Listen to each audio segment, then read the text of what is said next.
जैसे कि वोट बन रहे हैं, आप सब लोग वोट बनाओ, हमने उंगली उठा दी आगे से पीछे तक, इससे वोट नहीं बनेंगे। जो विधायक हैं, जो लड़ रहे हैं, जो लड़ना चाहते हैं, जो अध्यक्ष हैं, विधानसभा अध्यक्ष हैं, इनको जमीन पर काम करना पड़ेगा और बहुत जल्दी प्रपत्र भी आने वाला है। जिस दिन आपकी बूथ कमेटी मजबूत हो गई, बूथ कमेटी मजबूत हम रहे मैनपुरी के इसमें उपचुनाव में, या हमने बूथ कमेटियों को जाकर के देखा, अगर आपकी 75% बूथ कमेटी मजबूत बन गई, 75%, मैं 100% की बात नहीं कर रहा, 75% बूथ कमेटी मजबूत बन गई और उसमें यह कुव्वत आ गई कि हमारा असली वोट कोई कटवा नहीं सकता और नकली वोट कोई बनवा नहीं सकता, ये कुव्वत आ गई, उस दिन समाजवादी पार्टी को हराने वाला फिर कोई नहीं। इसके लिए क्या करना होगा? अब तक चुनाव के बाद कितनी बार सेक्टर प्रभारियों की अलग, केवल सेक्टर प्रभारियों, जिला पार्टी की मीटिंग तो होती होगी, केवल सेक्टर प्रभारियों की कितनी बार मीटिंग हुई? कितनी बार उनसे पूछा गया कि आपके कितने बूथ अध्यक्ष बन गए, कितनी बूथ कमेटी बन गई, किस किस की बन गई, किस किस की नहीं बन गई, क्या प्रयास हुए?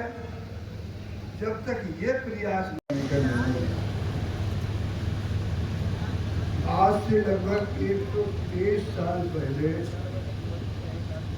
इसी 26 जुलाई को ये व्यवस्था लागू की गई। तब से उसमें कहीं बढ़ोतरी भी हुई, कहीं कटौती भी हुई।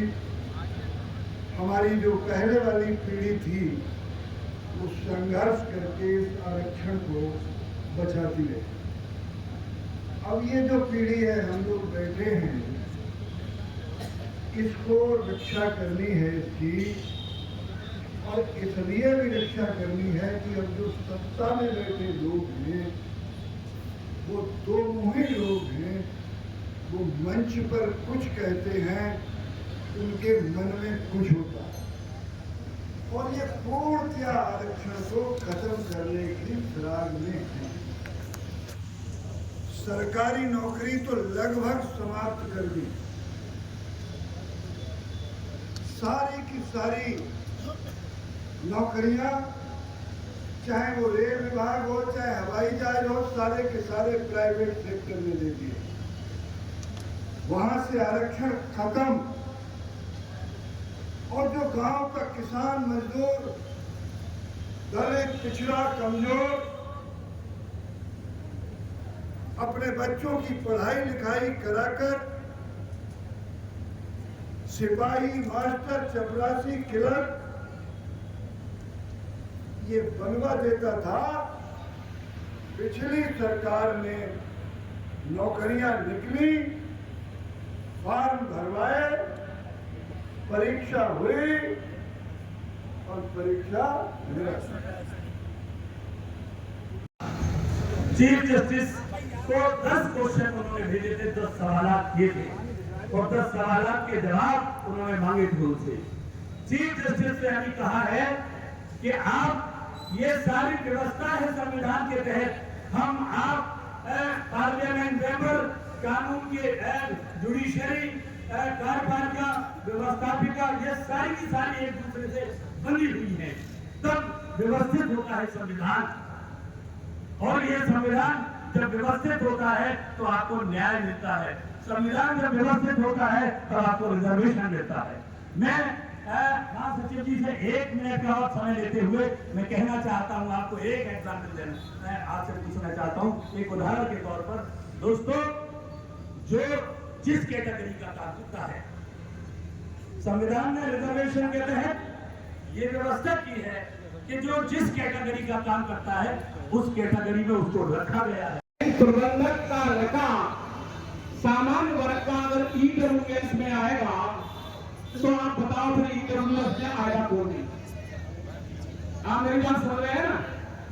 भी कहने का मेरा तात्पर्य ये है कि हम बहुत जागरूक हो चुके हैं, लेकिन ये 2027 के चुनाव में छोटी मोटी नाली की खूंटा की लड़ाई हम मानते रहे और हम चूक खा गए, तो आप सुनिए, आपके आने वाली पीढ़ी हमको और आपको माफ नहीं करेगी कि हमारे पूर्वज क्या कर गए जो हमको आज आरक्षण का लाभ नहीं मिल पाया। साथियों, जब आरक्षण की लड़ाई चली थी तब मैं BA पार्ट में था, केसी दत्ता प्रोफेसर साहब थे भोगांव में।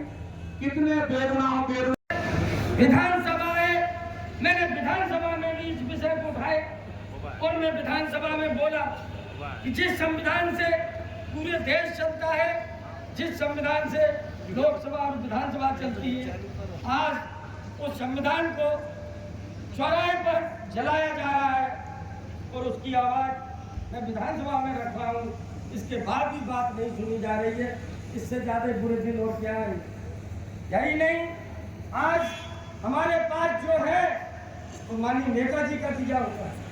अभी जब मैं मध्य प्रदेश में गया था तो पता चला वहां पर मंडल कमीशन की रिपोर्ट नहीं लागू की गई, जिसके कारण पिछड़े वर्ग का आरक्षण केवल 13% है और हमारे यहाँ 27% अगर आरक्षण है तो हम सारे लोग आपके बीच में आने की का प्रयास करेंगे।